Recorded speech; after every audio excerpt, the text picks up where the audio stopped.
പാലിക്കപ്പെടാതെ പോയ ഒരുപാട് വാഗ്ദാനങ്ങളുടെ കമനീയ ശേഖരം നമ്മളുടെ ഓർമ്മയിൽ ഇങ്ങനെ കിടപ്പുണ്ട്. ഓരോ കേരള ബ്ലാസ്റ്റേഴ്സിന്റെ ആരാധകരും പാലിക്കപ്പെടാത്ത ഓരോ വാഗ്ദാനങ്ങളല്ല, ഒരുപാട് വാഗ്ദാനങ്ങൾ ഓരോ സീസണിലും സ്വീകരിക്കപ്പെടുന്നുണ്ട്. ഇപ്പം കേരള ബ്ലാസ്റ്റേഴ്സിന്റെ ആരാധകരെ ഉൾപ്പെടുത്തിക്കൊണ്ടുള്ള ഫാൻ അഡ്വൈസറി ബോർഡ്, ആരാധകരുടെ ഭാഗത്തു നിന്ന് ഒരു ഉപദേശക സമിതിയെ രൂപീകരിക്കാനുള്ള തീരുമാനത്തിലേക്ക് ബ്ലാസ്റ്റേഴ്സിന്റെ അധികൃതർ എത്തിയത് നിങ്ങളൊക്കെ വളരെ പോസിറ്റീവായിട്ട് ഉൾക്കൊള്ളുന്നുണ്ട് എന്ന് ഞാൻ വിശ്വസിക്കുന്നുണ്ട്. പക്ഷേ ഈ ആരാധകരുടെ ഭാഗത്തു നിന്നും കുറച്ച് ആരാധകരുടെ റെപ്രസെൻറ്റേറ്റീവിനെ ഉൾപ്പെടുത്തിക്കൊണ്ട് ഒരു ഫാൻ അഡ്വൈസറി ബോർഡ് നമ്മളുടെ മാനേജ്മെന്റ് രൂപീകരിക്കുമ്പം അവര് ആരാധകരുടെ ആരാധകരുടെ വികാരങ്ങളെ പ്രതിഫലിപ്പിക്കും, അവർ റിഫ്ലക്ട് ചെയ്യും എന്നൊന്നും എനിക്ക് തോന്നുന്നില്ല. കാര്യം എന്താണെന്ന് വെച്ചാൽ ഈ ഒരു മാനേജ്മെന്റ് കൂടെ കൂട്ടുന്ന ആളുകളെ എപ്പോഴും തങ്ങളുടെ അടിമകളാക്കി നിർത്തുന്ന ഒരു മനോഭാവം നമ്മൾ ഒരുപാട് തവണ കണ്ടിട്ടുണ്ട്. ഈ ഫാൻ അഡ്വൈസറി ബോർഡ് മിക്കവാറും മാനേജ്മെന്റിന്റെ കയ്യിൽ ഒരു കളിപ്പാവ മാത്രമായി മാറാനുള്ള സാധ്യത വളരെ കൂടുതലാണ്.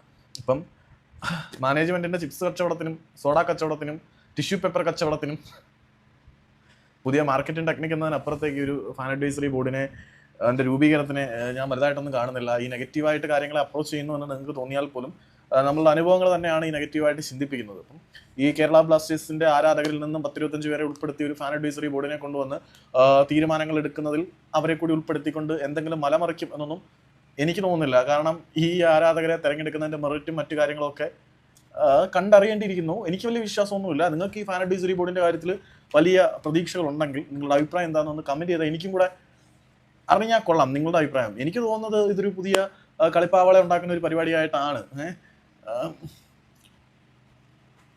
ചിപ്സ് അരിഞ്ഞിട്ടിട്ട് അധികം വരുന്ന പഴം പൊളിച്ച് വായിലേക്ക് തള്ളിക്കൊടുക്കാൻ നിങ്ങൾ പറയണത് എന്താണെന്ന് വെച്ചാൽ